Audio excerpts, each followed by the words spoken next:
No alvorecer do século XIX, os sertões do Macacu, região serrana do estado do Rio de Janeiro, era uma floresta virgem. Um indevassável labirinto vegetal onde a mata cobria tudo.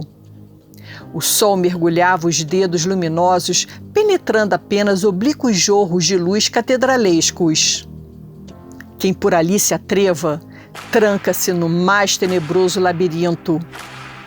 Escutam-se rumores de seres que rastejam, que escorregam, que esvoaçam. Zumbidos de insetos fuzilantes, longínquos pios de inhambus, de jaóis, de jurutis, algazarras de papagaios, de araras, de maritacas, de maracanãs e de arapongas.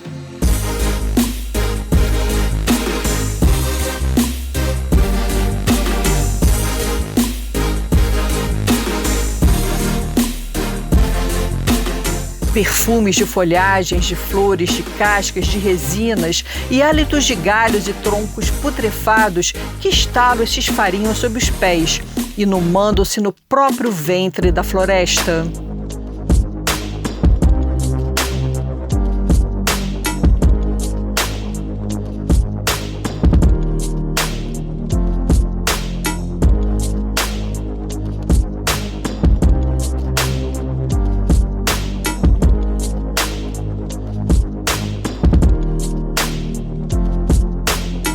Receia-se a emboscada do índio e da onça na penumbra. A floresta é um verde turbilhão a contorcer-se em convulsões genéticas. Por tudo isso, é ela o caos impenetrável, a confusão promíscua dos elementos e cósmicas transmutações originais. Investe o homem cautelosamente, pois a cada moita há um perigo latente. Troncos ruídos onde a jararacuçu se enrosca.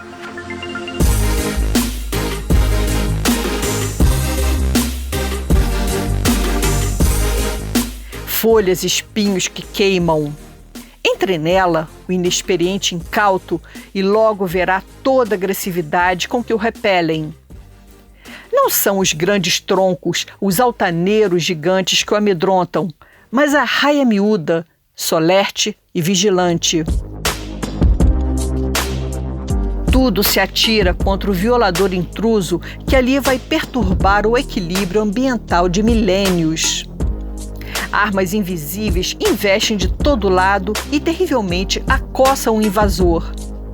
A vegetação rasteira lhe impede a marcha aos tropeções. A preparoba, a buta, a jacaratiá, a negramina, a quina cruzeiro, as próprias samambaias estorvam-lhe os passos hesitantes. Enroscam-se-lhe os cipós nas pernas e o lançam pelos braços. O homem recua, abre o caminho a facão, mas agulhas e ganchos o espetam e o imobilizam. Contra essas formas que o enrodilham, o fisgam e o amarram, o homem desesperadamente se debate. Há os cipós que simplesmente o embaraçam, como o imbê, o suma, o abóbora-danta, o cruzeiro, o cipó-fogo, o olho de boi, o caboclo ou cipó-brasa e o mata-pau, enroscando-se aos troncos como serpentes, sugando-os, matando-os e já então solidamente enraizados substituem a árvore que digeriram. O cipó-mico junta-se à perigosa horda de arbustos tremendamente cáusticos como a urtiga, o urtigão, o mangangá e o arre-diabo, cujo nome exclama a dor da pavorosa queimadura de quem o toca. Adicione-se a tudo isso os caules e hastes espinhentos que no chão ou no ar lhe barram a caminhada ou que se inclinam para o agarrar. O ananás-pedra, unha de gato, o gravatá, o airi, o coco roxo, o espinhão, o jaquitá, o icê, o pega-onça, o taquaruçu e outros meios de defesa com que a floresta se atira contra o devassador. Verificamos nesse cenário a luta com que a natureza virgem repele o homem. Em meio a todo esse turbilhão, Elegantemente sobem as palmáceas inofensivas como o coco doce, o pati, o corrupicho, a pindoba, o coco preto, como que deslocados e perdidos na brutalidade de uma selva em que domina a força e a emboscada.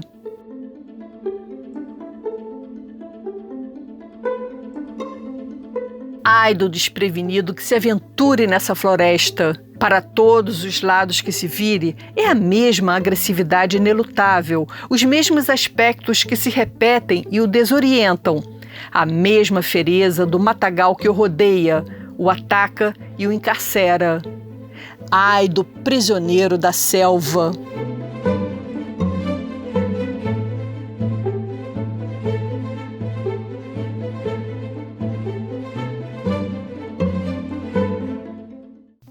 A primeira ou as duas primeiras gerações de colonizadores portugueses haviam dependido totalmente dos conhecimentos indígenas sobre a Mata Atlântica. Os colonizadores não conseguiam penetrar com segurança na floresta e precisavam dos indígenas como guias. Os índios são como feras da floresta, relatavam com inveja, porque entram na mata para caçar, nus e descalços, sem medo algum.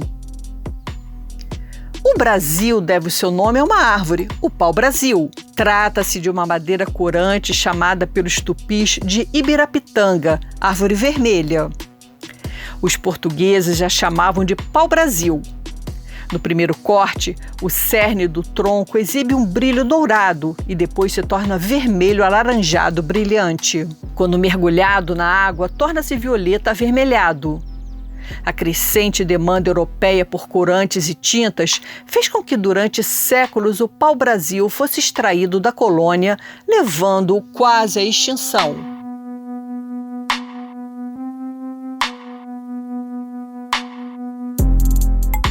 A Mata Atlântica, com sua vegetação diversificada, estende-se desde o Nordeste até o Rio Grande do Sul. As plantas e animais dessa mata eram raros e muitos deles não seriam encontrados em nenhuma outra floresta. Entre suas espécies arbóreas, mais da metade era endêmica, só existindo nessa região. Diversos locais dessa mata são centros de endemismo de pássaros, mamíferos, répteis e insetos. Certos beija-flores, sanhaços, marsupiais, preguiças, saguis, pererecas, patiobas e inúmeros outros animais estão limitados à Mata Atlântica. 2/3 dos nomes das árvores e praticamente de todos os seus animais são de origem tupi-guarani. Existem árvores que se elevam a 35 metros de altura ou mais. Uma única copa de árvore pode abrigar 1000 espécies de insetos e a Mata Atlântica como um todo pode ter abrigado 1 milhão delas, das quais apenas pequena percentagem foi ou será um dia conhecida pelos cientistas.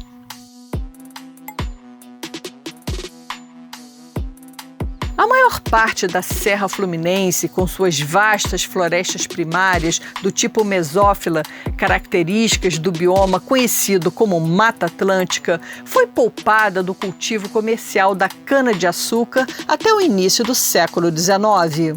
Mas o café encontrou condições favoráveis para o seu desenvolvimento na região serrana.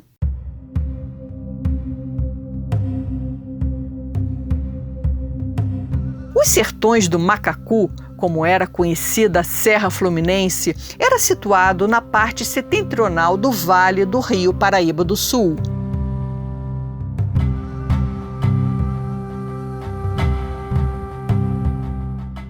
A Serra do Mar e o Vale do Paraíba era uma densa floresta até os últimos decênios do século XVIII, uma região desconhecida, ainda que próxima ao litoral.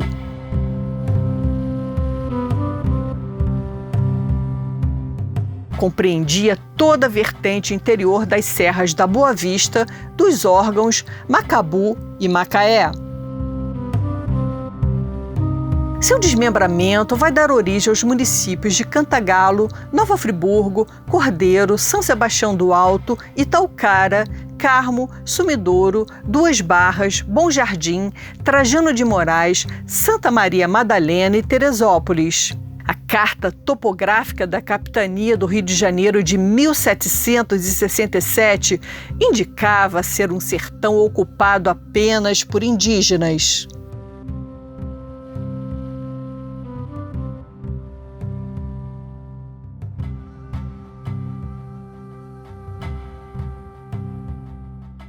No final do século XVIII, a extração de minérios preciosos em Minas Gerais já apresentava sinal de declínio.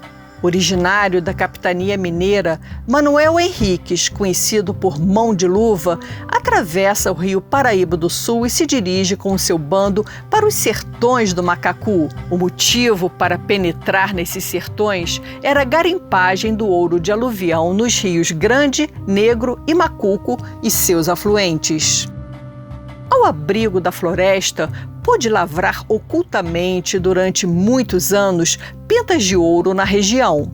Descoberto pelas autoridades governamentais o garimpo clandestino de Mão de Luva, ele é preso juntamente com seu bando. O descoberto do ouro de aluvião chama a atenção da coroa portuguesa para os sertões do Macacu.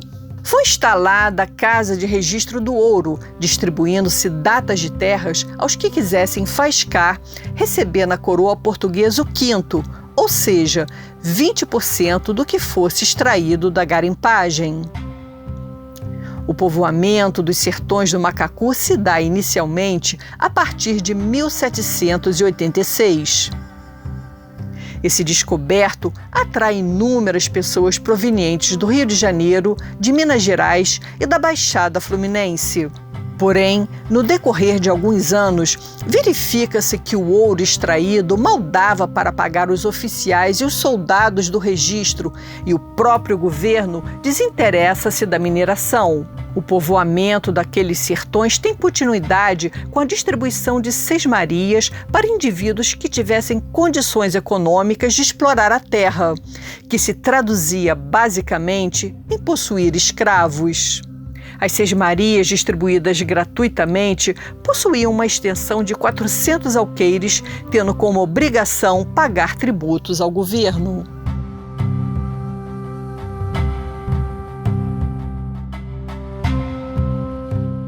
Diante do malogro da mineração, os sesmeiros que receberam terras do governo começam a derrubar a mata para a extração da madeira, plantando suas roças e estabelecendo modestos engenhos de fabricação de açúcar.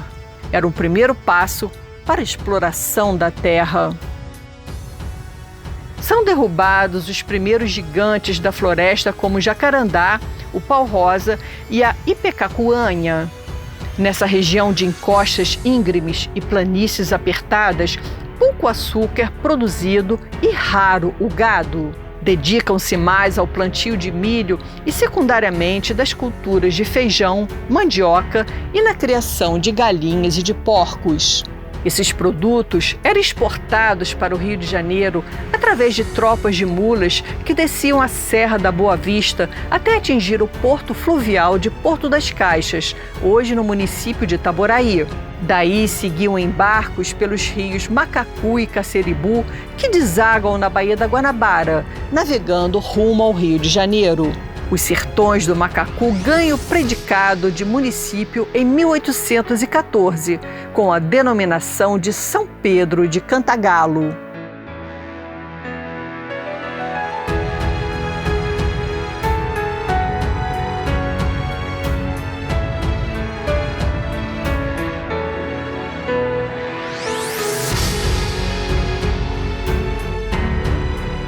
A distribuição de sesmarias atrai indivíduos da capitania de Minas Gerais, portugueses da Ilha da Madeira e dos Açores e colonos suíços. Cantagalo abriga a primeira tentativa oficial de colonização por meio de imigrantes não portugueses. A região de maior altitude, próxima à Serra da Boa Vista, é desmembrada para abrigar colonos suíços e logo depois alemães, facilitando a sua aclimatação, por ser o clima mais próximo ao europeu. Muitos colonos suíços abandonaram o distrito colonial de Nova Friburgo e se dirigiram para a emergente Cantagalo. A região atrai ainda muitos poceiros que se instalaram na fronteira com os latifúndios.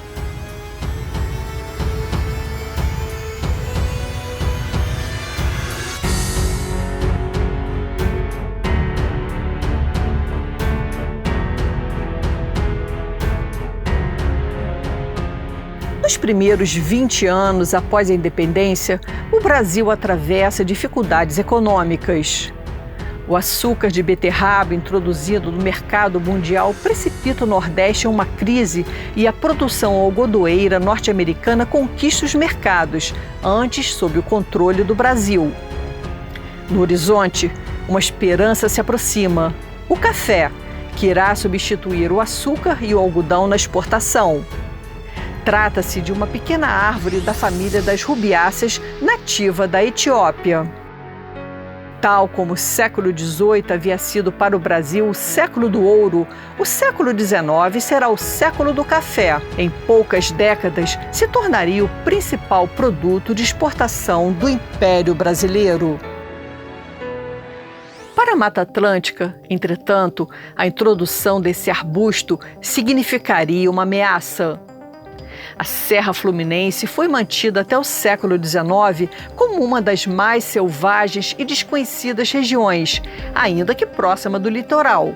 A selva era um obstáculo a ser superado, um entrave no caminho da civilização, ou mais precisamente, do seu modelo civilizatório.